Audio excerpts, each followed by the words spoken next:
lo que era joven era un enemigo, y sobre todo una juventud que ya venía con cierta experiencia de movilización, con un cierto repudio a las formas, que ya habían perdido el miedo, que eran con mucho arrojo. Ese modelo de individuo era el enemigo real y el enemigo potencial para ellos. Nací en el 87, viví los 90, en lo que es el colegio nunca enseñaron realmente esa historia, está oculta. El recuerdo más nítido y más cálido que tengo es cuando el primer día que entramos al Pellegrini, el centro de estudiantes organizaba una recorrida llamada el Planola, y en ese Planola lo que hacían era mostrarnos toda la escuela, y en un momento nos muestran una placa que se había descubierto el año anterior, que había hecho el centro de estudiantes, donde figuraban los nombres de los 34 alumnos detenidos desaparecidos del Carlos Pellegrini y 2 profesores. Y lo más llamativo de esa placa era el hecho de que se veía, aparte de los nombres y las edades, que eran todos chicos de 15, 16, 17 años, uno se había reflejado en esa placa. Y en ese momento eso fue lo que más me llamó la atención. Y la explicación era una explicación con un significado político muy fuerte, que era que si nosotros hubiésemos vivido en esa época de la dictadura y hubiésemos estudiado en Carlos Pellegrini en esa época, muy posiblemente podríamos haber sido uno de los chicos que figuraban en esa placa. Yo en mi caso provengo de una familia peronista y altamente siempre politizada, así que siempre estuvo muy latente el tema de la dictadura. Bueno, mis padres trabajaban, mi mamá y mi papá trabajaban en Alpargatas, es la empresa de calzados muy conocida, los dos ahí, y bueno, tenían compañeros desaparecidos. El temor de mi mamá siempre era, mi viejo siempre le gustó el sindicalismo y le pidió repetidas veces que no participe. O sea, el temor era, creo que fue algo constante dentro de la dictadura, el miedo. Creo que la parte de hacer desaparecer personas era el efecto rebote del miedo. Yo soy del conurbano, soy del municipio de San Miguel, municipio donde está situado Campo de Mayo. Y la verdad que cuando yo era adolescente no se hablaba de nada de esto. Hoy hay monolitos, monumentos, diferentes cosas que te dicen bien en claro en cada una de las entradas de Campo de Mayo. Este fue un sitio de exterminio, de secuestro, de tortura y de exterminio. Calculo que un punto para mí que me quedó marcado siendo bastante chico fue el alzamiento de la Tablada, que yo tenía 6 años porque soy del 83, y todo eso fue tensión nada más, porque fue por la tele en mi casa, mi familia no militaba, no tenía ninguna vinculación directa, pero me quedó en la memoria individual ese hecho como algo muy marcado que generó una tensión como muy reciente y que empezó a generar como las primeras preguntas. Mi abuelo era Miguel Hugo Bacanar Baja. Él fue candidato a gobernador por la UCRI, la Unión Cívica Radical Intransigente, 2 veces presidente del Banco de Córdoba. Y mi tío, que era su hijo, los dos eran abogados, ya estaba detenido, preso en la cárcel, ¿no es cierto? Él después lo matan, aduciendo fuga, lo matan también. O sea, son mis 2 familiares directos que son víctimas del terrorismo de Estado. Yo prácticamente me crié en México, era más mexicano que argentino, así que cuando volvimos con la democracia, realmente era el mexicano y volví a la Argentina realmente con muy pocas raíces, salvo las familiares, ¿no?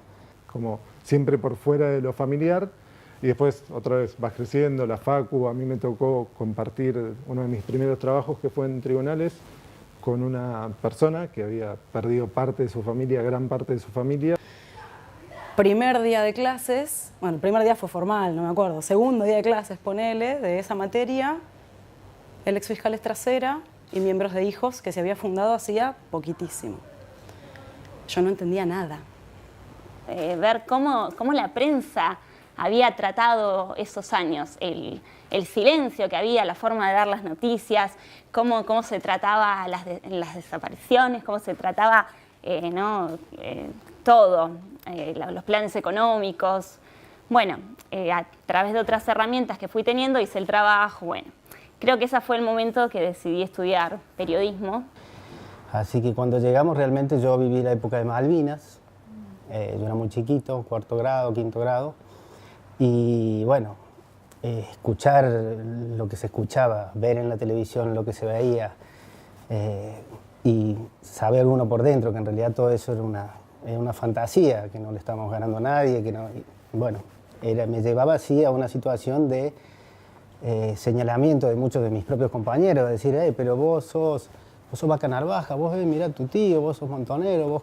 Y bueno, la verdad que en ese sentido, llevar el apellido Vaca Narvaja para mí es un orgullo, pero en su momento fue muy difícil cuando era chico poder relacionarme y más que todavía no había llegado a la democracia.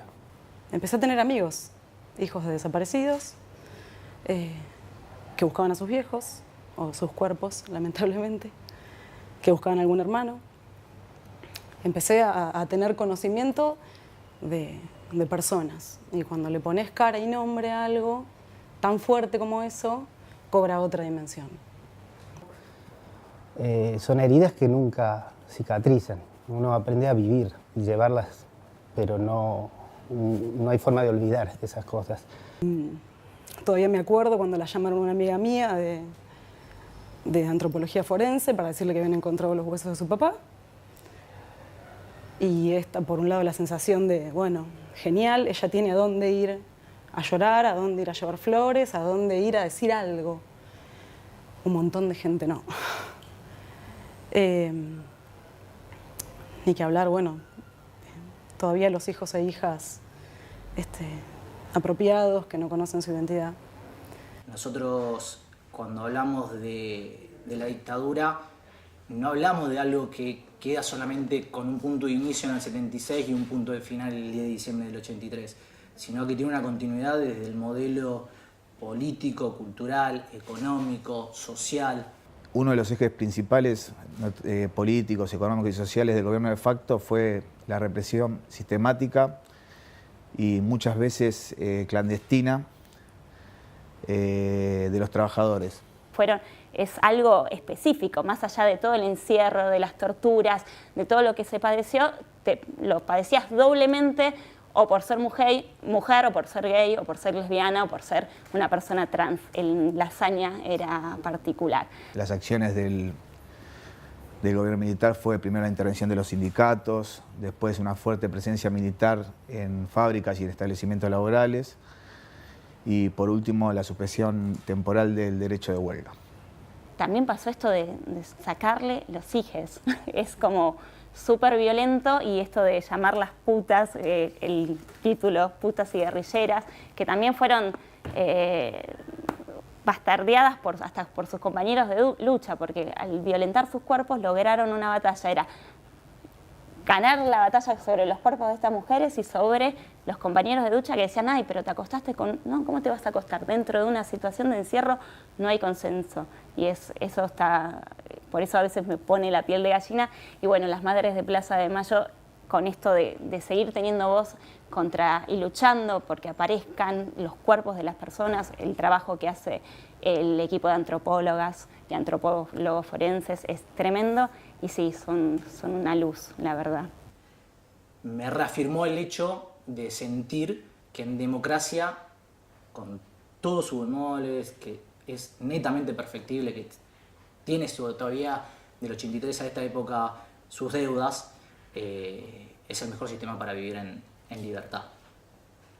Y creo que la lucha por la memoria, la verdad y la justicia se tiene que seguir dando, se da todos los días. La memoria tiene que ser ejercida, no tiene que ser proclamada. La memoria se da, por eso yo celebro que el 24 de marzo sea un día feriado, pero no un feriado turístico, sino un feriado para que en las escuelas, en las casas, en los sindicatos, en los trabajos, se discute y se reflexiona acerca de lo que fue una fecha tan visceral para la Argentina.